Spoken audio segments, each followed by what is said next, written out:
پڑھ لا الہ الا اللہ، پڑھ لا الہ الا اللہ۔ کہتے تھے کہ مدینہ پاک میں دن کم دیے جاتے ہیں، اس کی وجہ یہ ہے کہ عام طور پر یہ بات ہے کہ جی وہاں 40 نمازیں پڑھنے سے فضیلت ہوتی ہے، تو وہ 40 نمازوں کا ہی وقت دیتے ہیں جو آپ کے ہاں مشہور ہے، حالانکہ کوئی ضروری نہیں، نہ 40 پڑھنی ضروری ہے نہ 4 پڑھنی ضروری ہے، جتنا نصیب ہو جائے آدمی جائے صلاۃ و سلام پڑھے آ جائے، زیارت ہو گئی۔ باقی جو ان کی تقسیم ہے وہ جہازوں کے اعتبار سے ہوتی ہے کہ مدینہ ایئرپورٹ سے کتنے لوگوں کو اٹھایا جائے گا اور جدہ سے کتنے لوگوں، اس حساب سے وہ دن تقسیم کرتے ہیں، اور پھر مکے میں آدمی کے 10 دن تو حج میں نکل جاتے ہیں۔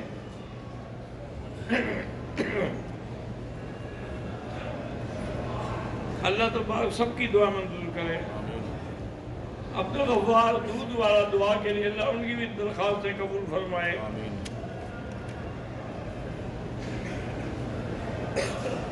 عمرے کے بعد ایک عورت آدھے بال خود کاٹ چکی تھی تو دوسری عورت نے باقی کے کاٹ دیے، باقی سارے سر کے کاٹ دیے، اس نے آدھے کیوں کاٹے تھے؟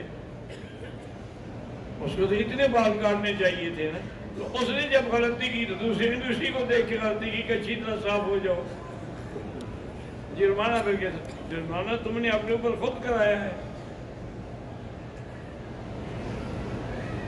عدالت کے ذریعے جو عورتیں خلو لیتی ہیں، اگر قاضی نے شوہر کو نوٹس دیے ہیں، ان کو بلایا ہے، اس سے طلاق کہلوائی ہے، پھر تو ٹھیک ہے، ورنہ جو ہے وہ خلو جو ہے صحیح نہیں ہوتا۔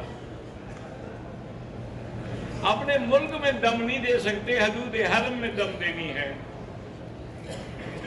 میری خالہ کو رات میں نیند نہیں آتی تو آیت الکرسی اور آخری 3 سورتیں پڑھ کے دم کر کے سویا کرے۔ اسد کے داخلے کے لیے مسئلہ اللہ آسان کرے۔ میری بہن صابرہ بیمار ہے، اللہ شفا دے۔ شادی کو 10 سال ہو گئے ہیں، اولاد نہیں ہے، اللہ سے اللہ اولاد دے، سورۃ یوسف پڑھ کے دعا مانگا کرو۔ مدینہ منورہ میں ہم نے 15 دن رہنا ہے، بہرحال وہ نماز ابھی کثری ہوگی کیونکہ آنے جانے میں وقت نکل جائے گا نا۔ وتر پڑھے جاتے ہیں حنفی مسلک میں، چونکہ وتر واجب ہے، باقی ائمہ کے نزدیک وتر سنت ہے، پڑھے تو ثواب ہے، نہ پڑھے تو کوئی بات نہیں۔ کہتے ہیں جی کہ محرم کے پہلے عشرے میں میاں بیوی مل سکتے، کیوں نہیں مل سکتے؟